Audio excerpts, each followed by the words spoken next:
আল্লাহ পাক রব্বুল আলামিন বলেন, وقضى ربك ألا تعبدوا। আল্লাহ পাক রব্বুল আলামিন নবীকে বলছেন, হ্যাঁ নবী, আমি নির্দেশ দিয়েছি তোমরা একমাত্র ইবাদত করবে আল্লাহর। কার ইবাদত করতে হবে? এই নির্দেশ কার? আল্লাহ বলেন সূরাতুজ যারিয়াত ৫৬ নম্বর আয়াত, ওয়ামা খালাকতুল জিন্না ওয়াল ইনসা ইল্লা লিয়াবুদুন। জোরে বলুন আল্লাহু আকবার। আমার আল্লাহ পাক রব্বুল আলামিন বলেন, আমি মানুষ এবং জিন জাতিকে সৃষ্টি করেছি তার একমাত্র আমার গোলামি করবে, আমার দাসত্ব করবে, একমাত্র আমারই ইবাদত করবে। ইবাদত করতে হবে কার? ইয়্যাকা না'বুদু ওয়া ইয়্যাকা নাস্তাঈন। জোরে বলুন আল্লাহু আকবার।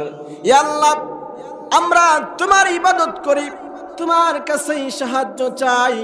এই জন্য আল্লাহ পাক রব্বুল আলামিন তিনি আমাদেরকে সৃষ্টি করেছেন। তিনি বলছেন একমাত্র ইবাদত করতে হবে কার? জোরে বলেন কার? মানুষের ইবাদত করা যাবে, মানুষের গোলামি করা যাবে, মানুষের দাসত্ব করা যাবে। আমরা তাদেরকে আল্লাহ তাআলা সৃষ্টি করেছেন আমাদেরকে পৃথিবীতে থাকার জন্য। জমিনটাকে সুন্দরভাবে সাজিয়ে দিয়েছেন, আসমানটাকে সুন্দরভাবে সাজিয়ে দিয়েছেন। মানুষ পৃথিবীতে বসবাস করার জন্য যা কিছু প্রয়োজন মহান রব্বুল আলামিন আমাদের জন্য সবকিছুর ব্যবস্থা করে দিয়েছেন। জোরে বলেন সুবহানাল্লাহ। এই যে আমি কথা বলছি, এই কথা বলার শক্তি দিয়েছেন কে? আমরা যে শ্বাস প্রশ্বাস নিচ্ছি এটার শক্তি দিয়েছেন কে? আমরা যে দুই চক্ষু দিয়ে আমরা দেখছি এটা দেখার ক্ষমতা দিয়েছেন কে? আমরা যে কানে আমরা কথাগুলো শুনতেছি এটার ক্ষমতা দিয়েছেন কে? আমরা যতগুলো নিয়ামত রব্বুল আলামিনের ভোগ করি, আমরা আমাদের জন্মের শুরু থেকে শেষ পর্যন্ত মৃত্যুর আগ মুহূর্ত পর্যন্ত যদি তার নিয়ামতের শুকরিয়া আদায় করি, একটা নিয়ামতের শুকরিয়া আদায় করে আমরা শেষ করতে পারবো না। জোরে বলেন কথা ঠিক না ঠিক?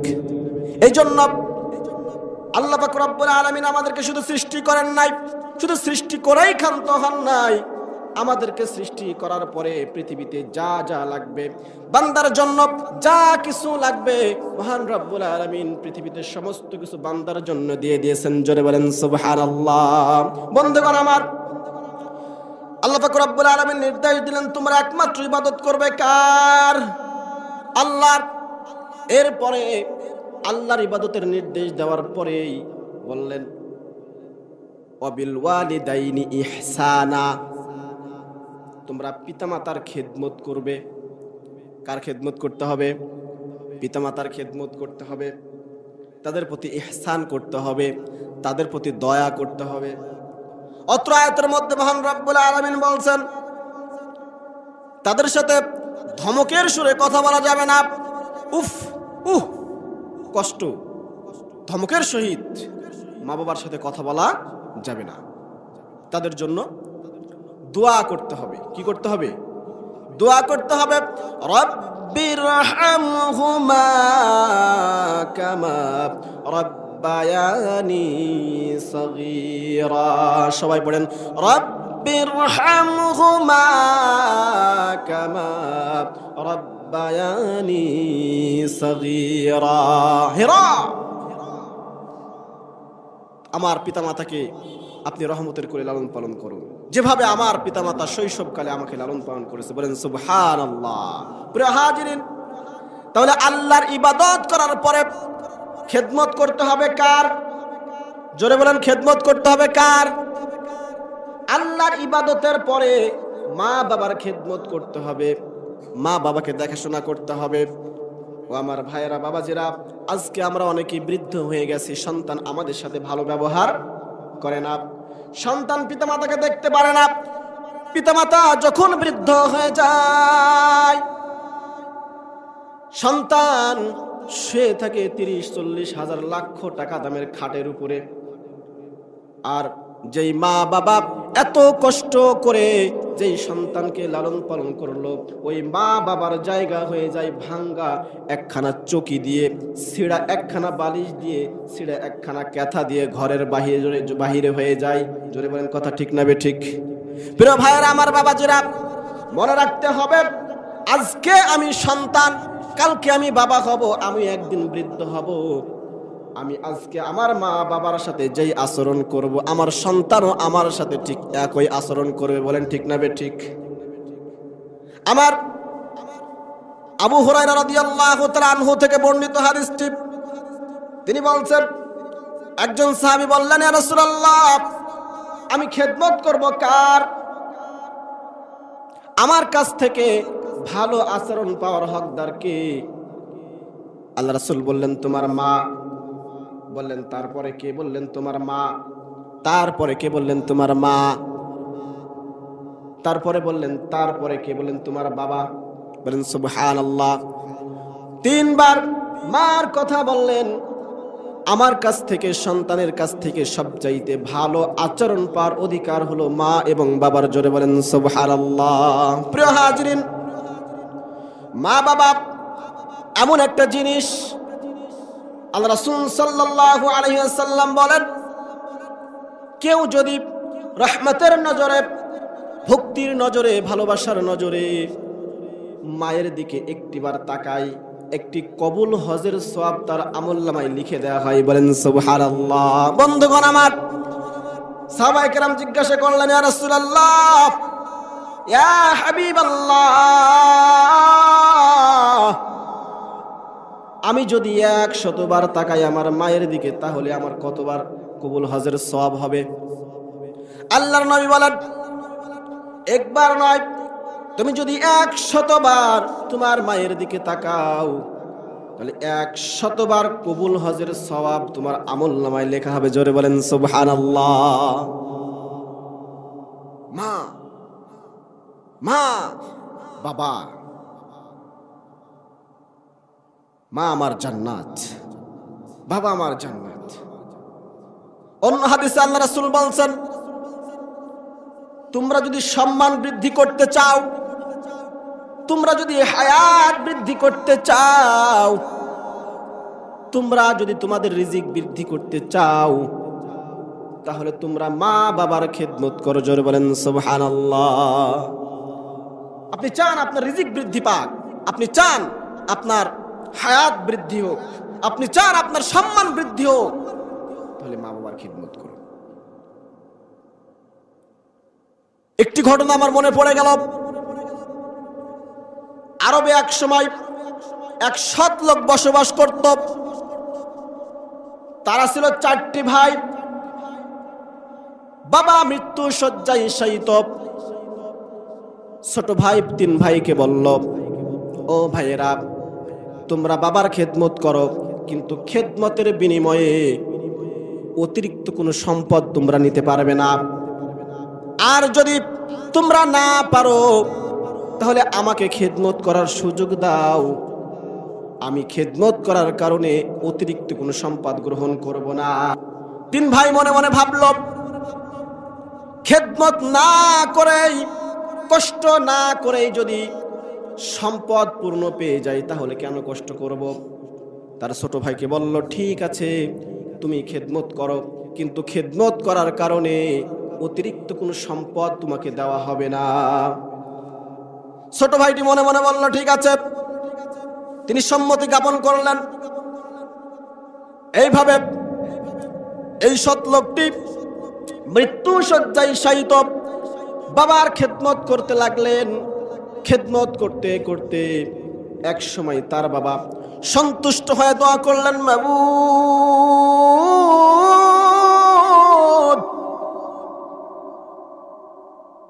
আমার ছোট্ট সন্তানের সম্পদে তুমি বরকত দান করো। জোরে বলেন সুবহানাল্লাহ। বাবা দোয়া করলেন সন্তানের জন্য। সঙ্গে সঙ্গে আল্লাহ পাক রব্বুল আলামিন কবুল করে নিলেন। কিছুদিন পরে আল্লাহর ফায়সালা অনুযায়ী বাবা মারা গেল। হঠাৎ করে একদিন রাত্রেবেলায় শুয়ে আছেন, ওই সৎ লোকটি স্বপ্নে দেখতেছেন কোন এক ব্যক্তি এসে তাকে বলে, অমুক স্থানে 100 দিনার আছে। কত দিনার? জোরে বলেন, কত দিনার? 100 দিনার আছে, তুমি সেখানে যাও, তুমি সেখানে গেলে 100 দিনার পাবে। সকাল বেলায় তার স্ত্রীকে এই লোকটি কথাগুলো খুলে বলে। স্ত্রী বলে, তুমি যাও 100 দিনার নিয়ে আসো। সে বলল, আমি যাব না। কারণ হলো, যখন আমাকে 100 দিনার দেখানো বলা হলো যে এখানে 100 দিনার আছে, আমি জিজ্ঞাসা করেছিলাম এই সম্পদের মধ্যে বরকত আছে কিনা। সে বলল নাই, এই জন্য আমি 100 দিনার গ্রহণ করতে পারবো না। স্ত্রী বলল, না না, তুমি যাও, যে নিয়ে আসো, আমরা ওখান থেকে কিছু কাপড় চোপড় কিনবো, সেলাই মেশিন কিনবো, এগুলো বাজারে বিক্রি করে আমরা আয় রোজগার করব। স্বামী বলল, না, যেই সম্পদে বরকত নাই ওই সম্পদ আমি গ্রহণ করতে পারবো না। পরের দিন আবার রাত্রিবেলায় ঘুমিয়ে আছেন, কোন এক ব্যক্তি স্বপ্নে এসে আবার বললেন, অমুক জায়গায় অমুক স্থানে 10 দিনার আছে। কত দিনার? 10 দিনার আছে, যাও, যে নিয়ে আসো, সেখানে গেলে তুমি পাবে। লোকটি জিজ্ঞাসা করল, ওই সম্পদের মধ্যে বরকত আছে কি? বলল, না, এই সম্পদে কোনো বরকত নাই। আবার সকালবেলায় তার স্ত্রীকে বলল, এই কথা যখন খুলে বলল, স্ত্রী বলল, যাও নিয়ে আসো। স্বামী তখন বলল, না, এই সম্পদ আমি গ্রহণ করতে পারবো না, কারণ এই সম্পদের মধ্যে কোনো বরকত নাই। কিছুদিন পর ওই ব্যক্তি আবার স্বপ্নে দেখে কোনো এক ব্যক্তি এসে তাকে বলে, চমক জায়গায় চলে যাও, সেখানে 1 দিনার রাখা আছে, তুমি গেলে সেখানে পাবে। লোকটি জিজ্ঞাসা করলো, এই সম্পদের মধ্যে বরকত আছে কিনা? বলা হলো, হ্যাঁ, বরকত আছে। বলেন সুবহানাল্লাহ। পরের দিন সকালবেলায় লোকটি চলে গেল।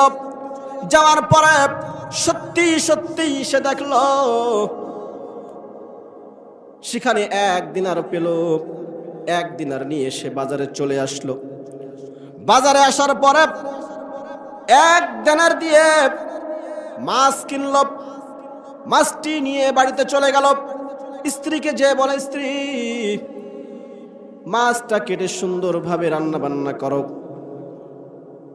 এবার স্ত্রী যখন মাছটা কাটতে গেল, কাটার পরে দেখলো ওই মাছের ভিতরে মুক্তা আছে। জোরে বলেন সুবহানাল্লাহ। কি পেল? মুক্তা। সেই মুক্তাগুলো বাজারে বিক্রি করে অনেক সম্পদের মালিক হয়ে গেল এবং সেই সম্পদ দিয়ে আস্তে আস্তে আয় রোজগার করতে লাগলো, ব্যবসা বাণিজ্য করতে লাগলো। আর এই ব্যবসা বাণিজ্য করে সেই সম্পদ দিয়ে আস্তে আস্তে করে আল্লাহ পাক রব্বুল আলামিন তার রিজিকে বরকত দিয়ে দিলেন। জোরে বলেন সুবহানাল্লাহ। কার দোয়াই হলো এটা বলেন তো? বাবার দোয়া। কার দোয়া? বাবার দোয়া। আল্লাহ রাসূল সাল্লাল্লাহু আলাইহি ওয়াসাল্লাম বলেন, মা বাবা যদি কোন সন্তানের জন্য দোয়া করে, সেই দোয়া মহান রব্বুল আলামিন সঙ্গে সঙ্গে কবুল করে নেন। জোরে বলেন সুবহানাল্লাহ। আমি হুজুর, আমার দোয়া কবুল হতেও পারে, নাও হতে পারে, সন্দেহ আছে। যে যত বড় আল্লাহর ওলি হোক না কেন, তার দোয়া কবুল হতেও পারে, নাও পারে।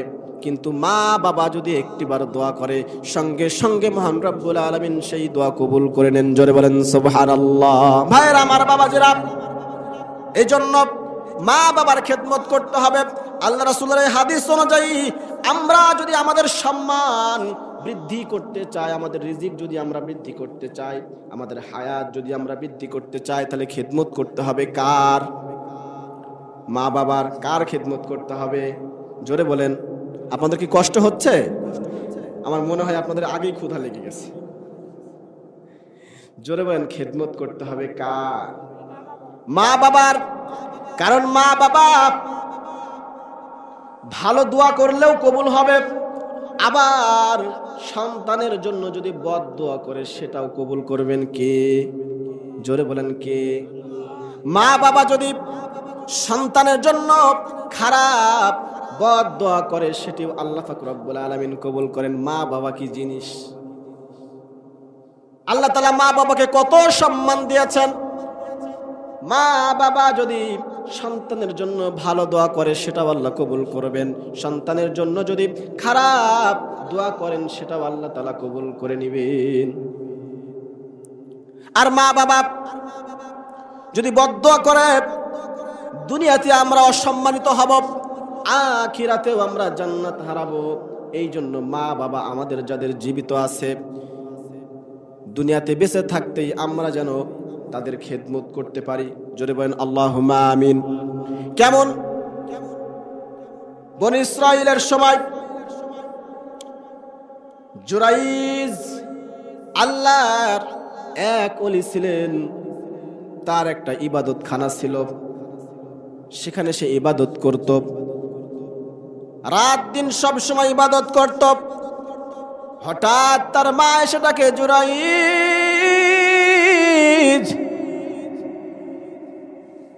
জুরাইজ। জুরাইজকে যখন ডাকলো, জুরাইজ তখন নামাজ অবস্থায় মনে মনে ভাবলো, মা আমাকে ডাকে, একদিকে আমার মায়ের ডাক আর একদিকে আমার নামাজ। আল্লাহ, আমি কি করব? মায়ের ডাকে সাড়া দেব নাকি নামাজ পড়ব? মনে মনে স্থির করলেন, আমি নামাজ পড়ব। মা ফিরে গেল। দ্বিতীয় দিন আবার আসলো। আসার পরে আবার ডাকে, জুরাইজ,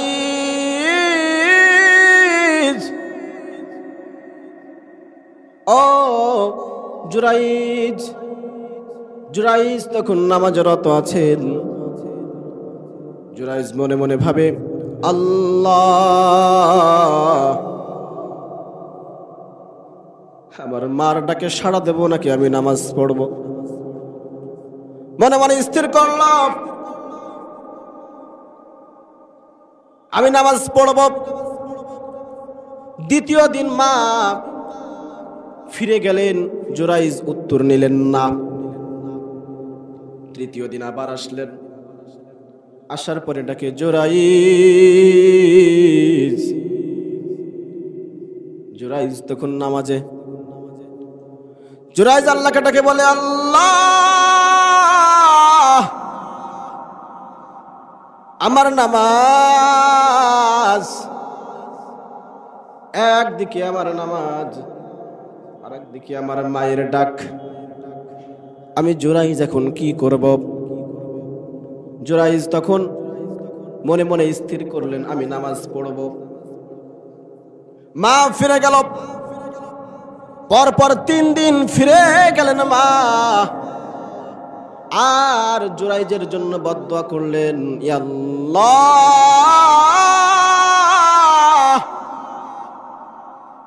একদিন নয়, 2 দিন নয়, 3 দিন আমার সন্তান জুরাইজকে আমি ডাকলাম, জুরাইজ আমার কথায় উত্তর নিল না। ও আল্লাহ, আমার জুরাইজকে বেশ্যা নারীর ফিতনায় না ফেলা পর্যন্ত মৃত্যু দিও না। বদদোয়া করলেন কে? জোরে বলেন, বদদোয়া করলেন কে? মা বদদোয়া করলেন। আল্লাহর সঙ্গে সঙ্গে মায়ের দোয়া কবুল করে নিলেন। ইতিমধ্যে জুরাইজ আমলদার, ইমানদার, আল্লাহর ওলি, সমগ্র এলাকায় তার প্রশংসায় পঞ্চমুখ।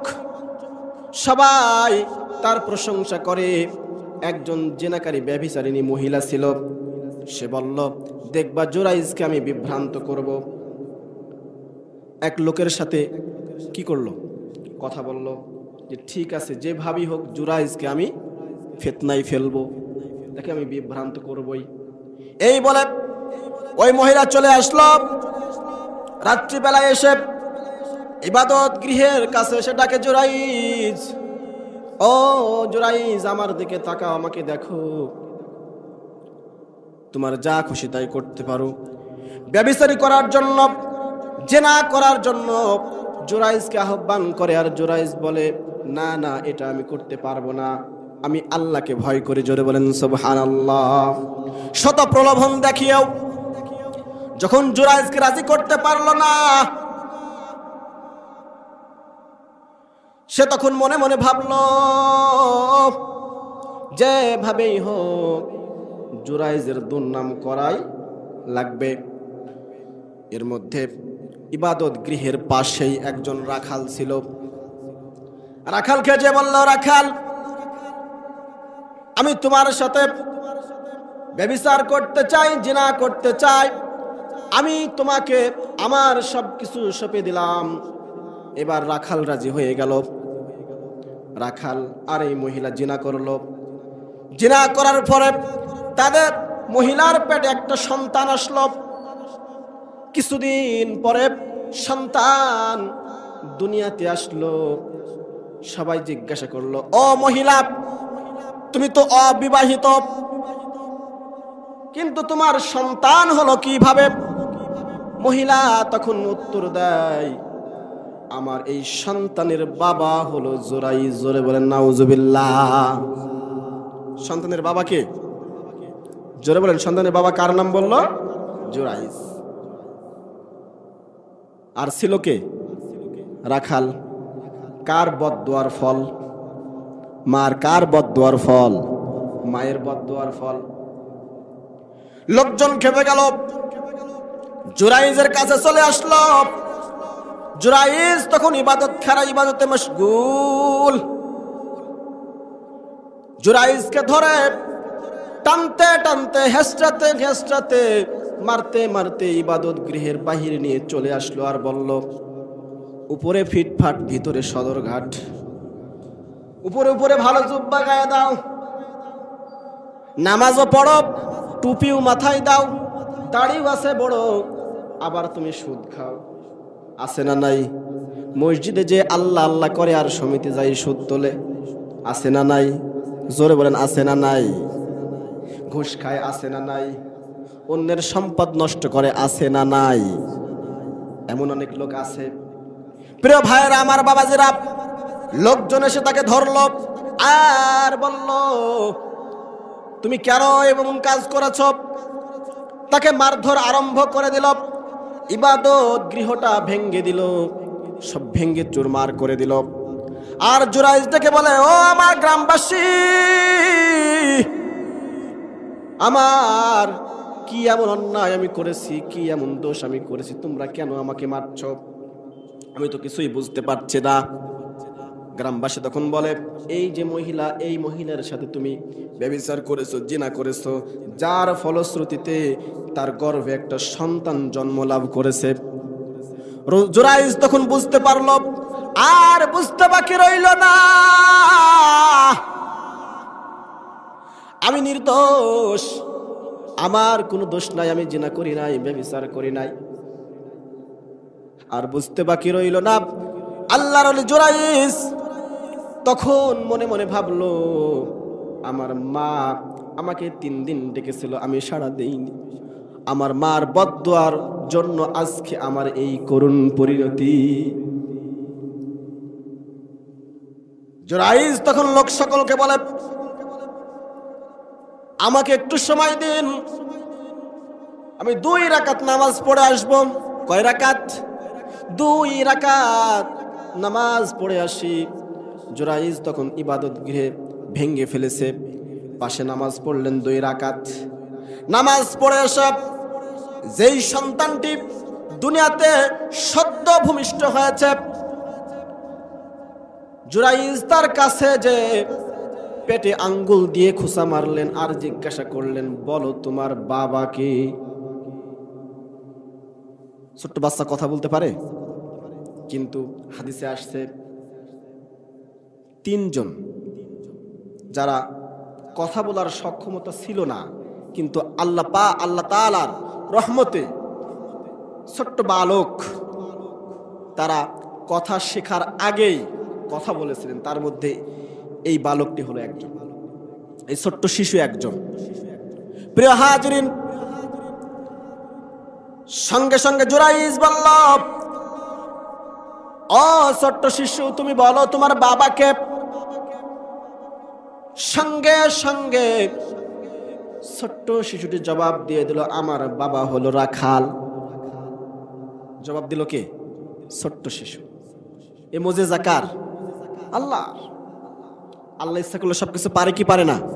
জোরে বলেন, পারে কি পারে না? এবার সবাই হতভাগ হয়ে গেল। জুরাইজকে ধরে জড়িয়ে ধরল, হাতে পায়ে চুম্বন করলো, আর বলল, জুরাইজ, তোমার সাথে আমরা অন্যায় করেছি, তোমার উপরে জুলুম করেছি, তোমার উপরে আমরা অত্যাচার করেছি। তুমি যদি চাও তোমার এই ইবাদতখানা আমরা স্বর্ণ দিয়ে তৈরি করে দিব। কি দিয়ে তৈরি করবে? স্বর্ণ দিয়ে তৈরি করে দিব। জুরাইজ আল্লাহর ওলি বলেন, না, স্বর্ণ দিয়ে তৈরি করা লাগবে না, বরং আগের মতোই কাদা মাটি দিয়ে যেভাবে ছিল সেইভাবেই আমার ইবাদতখানাটা তৈরি করে দিলেই হবে। জোরে বলেন সুবহানাল্লাহ। গ্রামবাসী আগের মতো ইবাদতখানা তৈরি করে দিলেন, আর জুরাইজ আল্লাহর কাছে বলেন, আল্লাহ,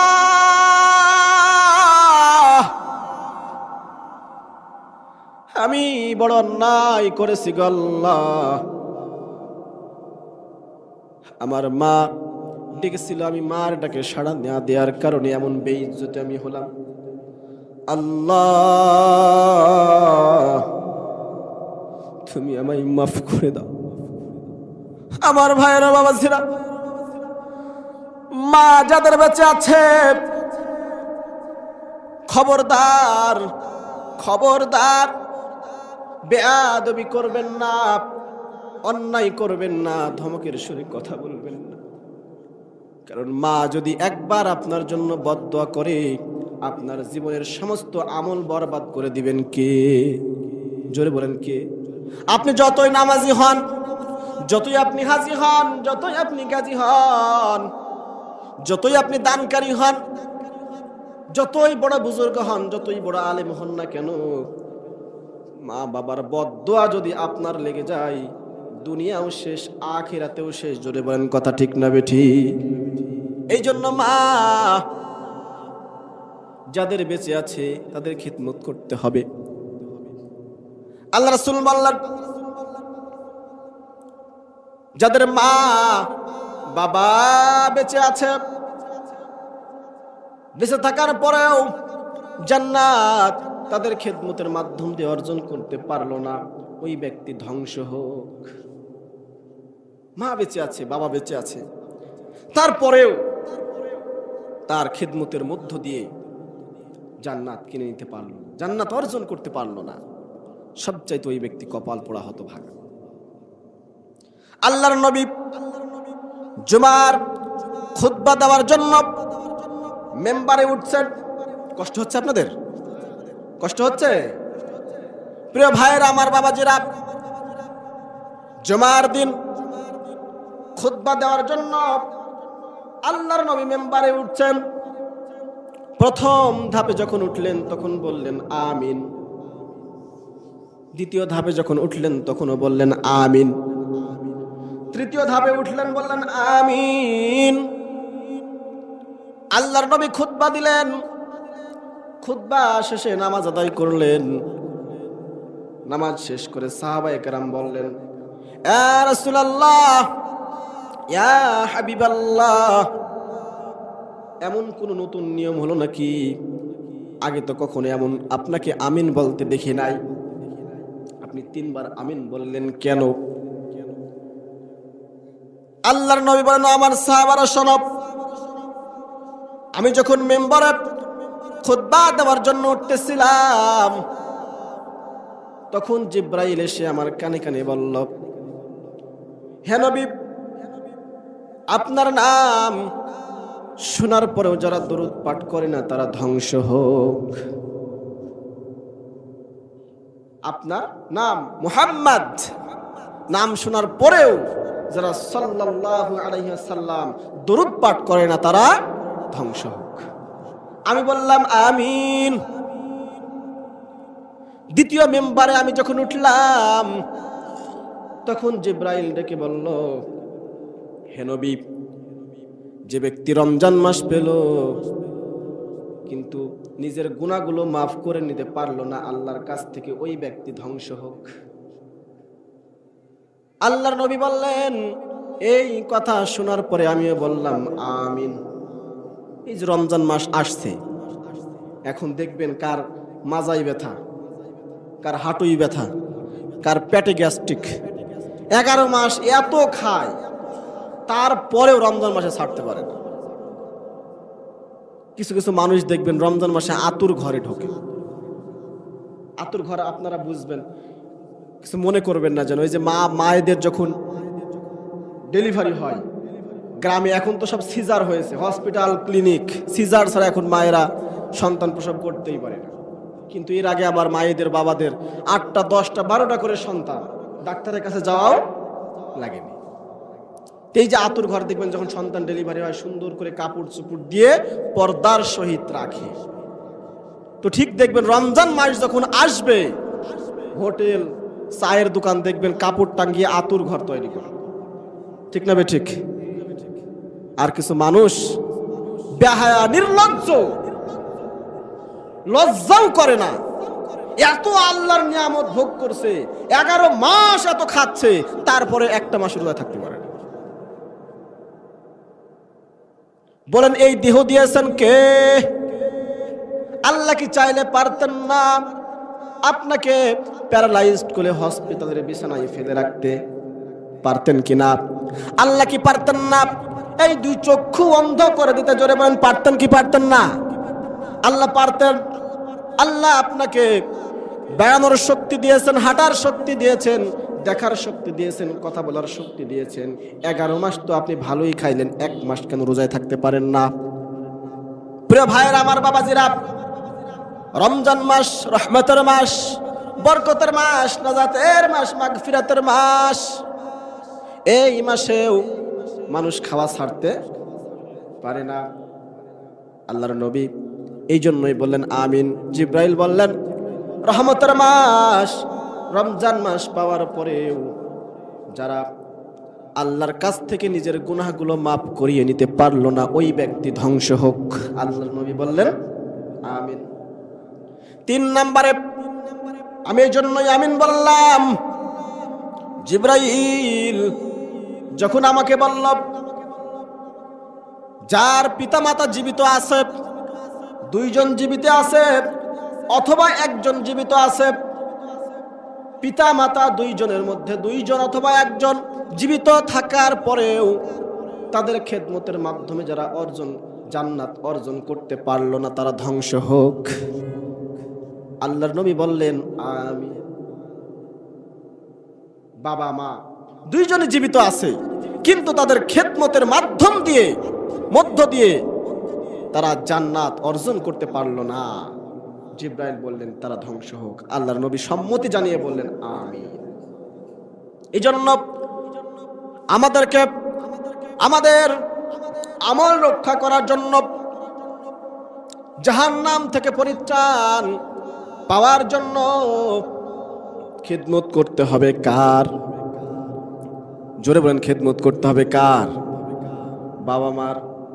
কারণ মা কত কষ্ট করে আমাদেরকে জন্ম দিয়েছেন, লালন পালন করেছেন, কত কষ্টই না করেছেন তিনি।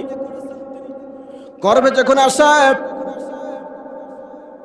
খেতে পারে না ভালো, বারবার বমি করে, খেতে গেলে খেতে পারে না, রাত্রেবেলায় আরামে ঘুমাতে পারে না, কত কষ্টই না মা করে। মা জনম দুঃখী মা,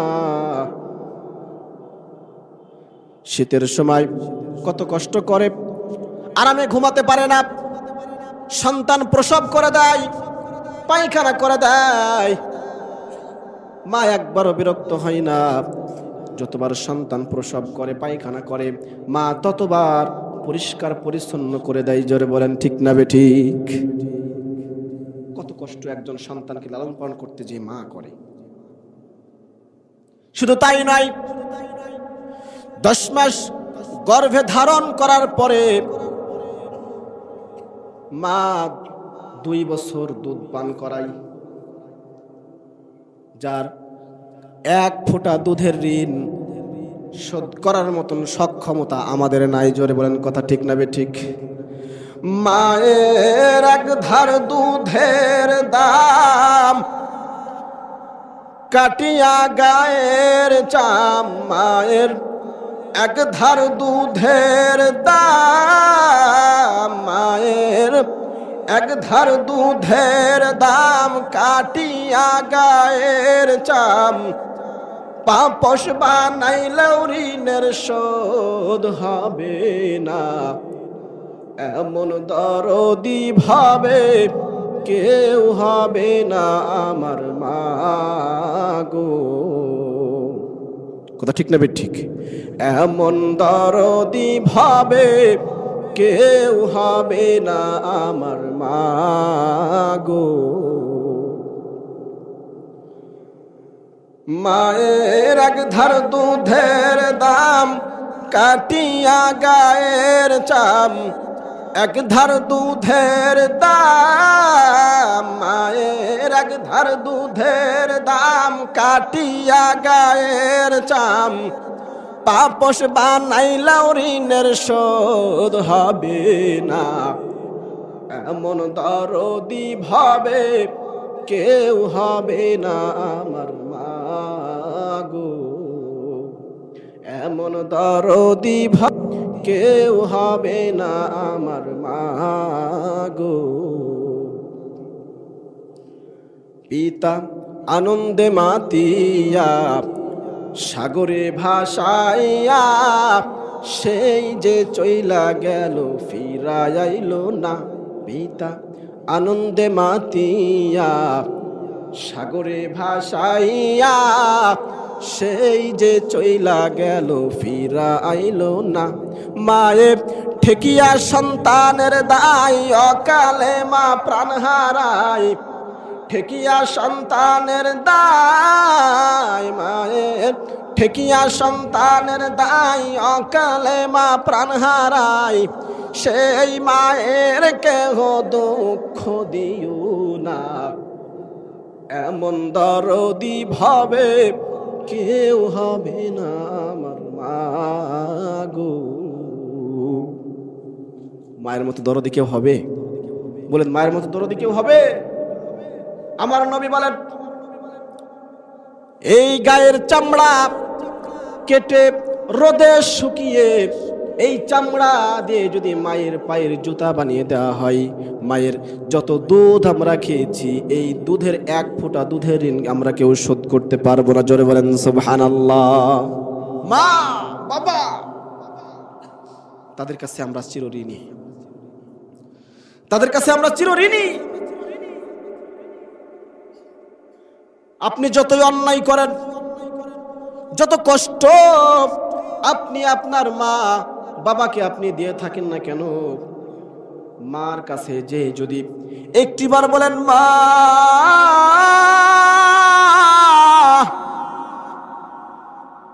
বাবা তোমাদের সাথে আমি অনেক বেয়াদবি করেছি, মা অনেক অন্যায় করেছি, তোমার হক হয়তো আদায় করতে পারি নাই, তোমার হক আদায় করতে পারি নাই। বাবা তুমি কত কষ্ট আমার জন্য করেছো, বাবা মাথার ঘাম পায়ে ফেলে পরিশ্রম করেছো আমার জন্য, বাবা কত কষ্টই না করেছো আমাকে প্রতিষ্ঠিত করার জন্য। সকাল থেকে সন্ধ্যা পর্যন্ত মাথার ঘাম পায়ে ফেলে পরিশ্রম করে রোজগার করেছো আমার জন্য, কত কষ্ট কত টেনশন না তুমি করেছো। কিভাবে সন্তান আমাকে তুমি প্রতিষ্ঠা করবে, কিভাবে দুনিয়াতে আমাকে প্রতিষ্ঠিত করবে, আমার চিন্তায় তুমি সারাদিন কষ্ট করেছো। বাবা তোমার হক তো আমি আদায় করতে পারবো না, মা তোমার হক তো আমি আদায় করতে পারবো না। মা, ও বাবা, আমি তোমার সন্তান, তুমি আমাকে মাফ করে দাও।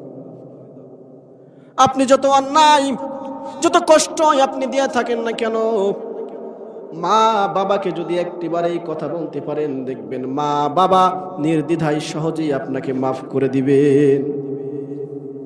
মনে রাখবেন, মা আপনার জান্নাত, বাবা আপনার জান্নাত। মা বাবার দোয়া আপনার জন্য কবুল হবে, সেটা ভালো দোয়া হোক এবং বদ দোয়া হোক। আপনি ভালো দোয়াই করেন আর বদ দোয়াই করুন না কেন, আপনার সন্তানের জন্য সঙ্গে সঙ্গে কবুল করবেন কে? জোরে বলেন কে? আল্লাহ। প্রিয় ভাইয়ের আমার বাবাজিরা, এই জন্য মা যাদের বেঁচে আছে তাদের খেদমত করতে হবে।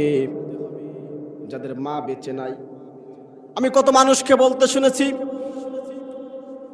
আমার মা দুনিয়া থেকে বিদায় নিয়ে চলে গেছে, বাবা বিদায় নিয়ে চলে গেছে। এই শূন্যতা কখনো পূরণ করা সম্ভব হবে না। তাম পৃথিবী যদি আপনি দৌড়ে বেড়ান, মা একটিবার ডেকে আপনি যাই তৃপ্তি অনুভব করবেন। যাদের মা বেঁচে নাই, এই মনের শূন্যতা আপনি কোনো কিছু দিয়ে পূরণ করতে পারবেন না। যাদের মা বেঁচে নাই, তাদেরকে আপনি একটিবার জিজ্ঞাসা করুন, মা কত মধুর জিনিস, কত ভালোবাসার জিনিস, কত মহাব্বতের জিনিস। আপনার হয়তো বেঁচে আছে, আপনি বুঝতে পারছেন না, কিন্তু যার মা বেঁচে নাই সে জানে তার মনের কত দুঃখ, কত কষ্ট, কত বেদনা। যার বাবা বেঁচে নাই, বাবা হলো বট গাছ, বাবা হলো ছায়া। আপনি যত কিছুই করুন না কেন, আপনাকে বুক দিয়ে আগলিয়ে রাখেন কে? বাবা। কে আগলিয়ে রাখেন? বাবা। বাবা যাদের হারিয়েছে, বট গাছ তাদের মাথা থেকে সরে গিয়েছে।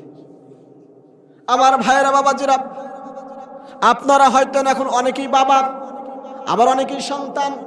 আমি আপনাদের কাছে করজোড় করে অনুরোধ করে বলে যাই, মা বাবা বড় রত্নের ধন। যাদের জীবিত আছে খেদমত করুন। দুনিয়ার অনেক কিছুই হয়তো আপনি পাবেন, কিন্তু মা বাবা যা দিতে পারবে পৃথিবীর অন্য কেউ আপনাদেরকে দিতে পারবে? জোরে বলেন, পারবে কি? না। এজন্যই জান্নাত যদি আপনি পেতে চান, জান্নাতের মেহমান যদি আপনি হতে চান, আল্লাহর ইবাদত করার পরে মা বাবার খেদমত করতে হবে। কার খেদমত করতে হবে? মা বাবার। কারণ মা বাবার খেদমতের মাধ্যম দিয়ে দুনিয়াতে আপনি কি পাবেন? আল্লাহ রাসূলের হাদিস অনুযায়ী একটা হাদিস বললাম, মনে আছে আপনাদের? মা বাবার খেদমত করলে দুনিয়াতে রিজিক বাড়িয়ে দিবেন কে? সম্মান বাড়িয়ে দিবেন কে? হায়াত বাড়িয়ে দিবেন কে? মা বাবার খেদমতের মাধ্যম দিয়ে। প্রিয় ভাইয়ের আমার বাবাজিরা, এজন্যই বলতেছিলাম, তিনজন যুবক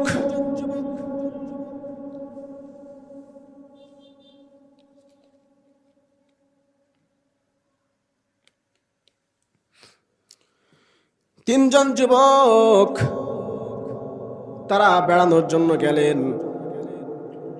পথের মধ্যে প্রচন্ড ঝড় বৃষ্টি। পথের মধ্যে কি প্রচন্ড ঝড় বৃষ্টি শুরু হয়ে গেল। তিনজন যুবক পাহাড়ের গুহায় আশ্রয় নিলেন, আর গুহার মুখে বড় একটি পাথর এসে মুখটা আটকিয়ে দিলেন। তারা তিনজন আটকা পড়ে গেল। বাহিরে বাড়ানোর কোনো পথ নাই, বাহিরে বাড়াতে পারছে না। তারা চিন্তায় পড়ে গেল কিভাবে তারা বাহির হবে। তিনজন মিলেও শত চেষ্টা করেও তারা বাহির হতে পারলো না, পাথরটাকে সরাতে পারলো না। একজন ব্যক্তি বলল, তোমরা মনে মনে স্মরণ করো দুনিয়াতে কোনো ভালো কাজ করেছো কিনা, যদি কোনো ভালো কাজ করে থাকো সেই ভালো কাজের ওসিলা দিয়ে আল্লাহর কাছে পাথরটা সরানোর জন্য দোয়া করো। জোরে বলেন সুবহানাল্লাহ। প্রিয় ভাইয়ের আমার বাবাজিরা, যে কথা বলতেছিলাম, তিনজন যুবক একজন মনে মনে ভাবল আর আল্লাহকে বলল, আল্লাহ,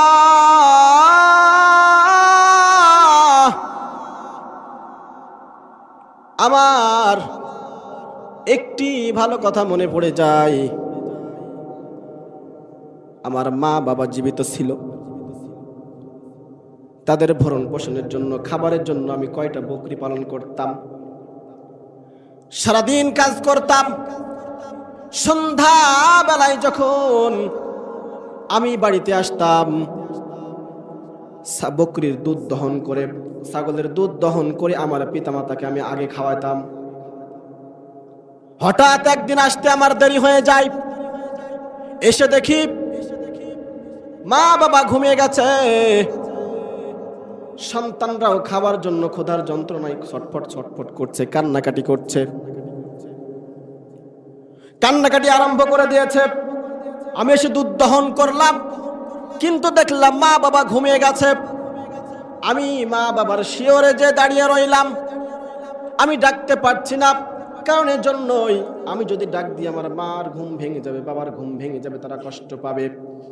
আবার এদিকে আমার সন্তানগুলো আমার পা জড়িয়ে ধরে কান্নাকাটি করছে, কিন্তু আমার সন্তানদেরকে আমি খাওয়াতে পারছি না, কারণ আমার মা বাবাকে খাওয়ানোর আগে আমার সন্তানদেরকে খাওয়ানো আমি শোভনীয় মনে করছি না। এজন্যই এমন অবস্থায় সকাল হয়ে গেল, আমার সন্তানগুলো আমার পা জড়িয়ে ধরে কান্নাকাটি করতে করতে ঘুমিয়ে গেল, কিন্তু আমি সন্তানদেরকে খেতে দিতে পারলাম না। আল্লাহ, আমার এই কাজের জন্য যদি আপনি সন্তুষ্ট হয়ে থাকেন, তাহলে পাথরটা একটু সরিয়ে দিন, যেন আমরা আসমান দেখতে পাই। আল্লাহ পাক রব্বুল আলামিন এই কাজের ওসিলায় পাথরটা একটু সরিয়ে দিলেন, আসমান দেখা গেল। দ্বিতীয় জন বলল, আল্লাহ,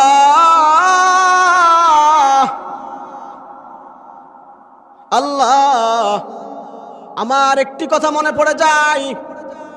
আমার চাচাতো বোন ছিল, অনেক সুন্দরী, তাকে, তার সাথে আমি জিনা করার প্রস্তাব দিলাম, সে রাজি হলো না। কিছুদিন পরে সে নিজে এসে বলল, তোমার প্রস্তাবে আমি রাজি হতে পারি, কিন্তু 100 দিরহাম দেওয়া লাগবে। কত? 100 দিরহাম। আমার কাছে কোনো দিরহাম দিনার ছিল না, অনেক কষ্ট করে আমি জোগাড় করলাম। এবার তার সাথে আমি এইগুলো দেওয়ার পরে জিনা ব্যভিচার করার জন্য যখন আমি উদ্যত হলাম, তখন আমাকে সে বলল, তুমি আল্লাহকে ভয় করো। কাকে ভয় করো? আল্লাহকে ভয় করো। আমি সঙ্গে সঙ্গে আল্লাহু আকবার বলে আমি সঙ্গে সঙ্গে নেমে পড়লাম। আল্লাহ, আমি জিনা ব্যভিচার থেকে বিরত থেকেছি, আল্লাহ তোমাকে ভয় করে আমি বিরত থেকেছি। আমার এই কাজে যদি তুমি সন্তুষ্ট হয়ে থাকো, পাথরটি একটু সরিয়ে দাও। জোরে বলেন সুবহানাল্লাহ। ভাইয়ের আমার বাবাজিরা, এইভাবে ভালো কাজের ওসিলায় আল্লাহর কাছে দোয়া করা যায়।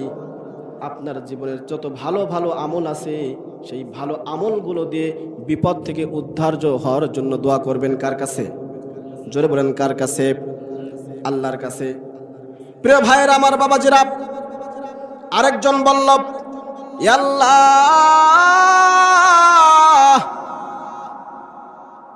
আল্লাহ, আমার একজন শ্রমিক ছিল, কাজ করত। আমি তাকে কাজ করিয়ে নেওয়ার পরে সে বলল, আমার মজুরি দাও। আমি মজুরি চাউল দিতে গেলাম, সে নিল না, চলে গেল। কিছুদিন পরে সে বলল যে আমার সেই পরিশ্রমে যে মজুরি দিয়েছিলে সেটা ফিরিয়ে দাও। ওই বালকটি বলল, আমি এই যে নিয়ে যাও তোমার ছাগল মহিষ, তুমি এগুলো নিয়ে যাও, কারণ তোমার এগুলো দিয়ে আমি এগুলো তৈরি করেছি। জোরে বলেন সুবহানাল্লাহ। সে যে মজুরি নিয়েছিল না, সেই মজুরিটা দিয়েই সে এগুলো সব তৈরি করলো। আল্লাহ, তোমার সন্তুষ্টির জন্যই যদি আমি এই কাজ করে থাকি, পাথরটি একটু সরিয়ে দাও, আমরা যেন বাহির হতে পারি। জোরে বলেন সুবহানাল্লাহ। প্রিয় ভাইরা আমার, বাবাজিরা, পাথরটি সরিয়ে গেল। তিনজন যুবক সুন্দরভাবে বাহির হয়ে আসলো। এই জন্য আমার ভাইরা, বাবাজিরা, দুনিয়াতে যত ভালো কাজ করবেন, বিপদে যদি পড়েন, আপদে যদি পড়েন, তাহলে ভালো কাজের ওসিলায় সাহায্য চাইতে হবে কার কাছে?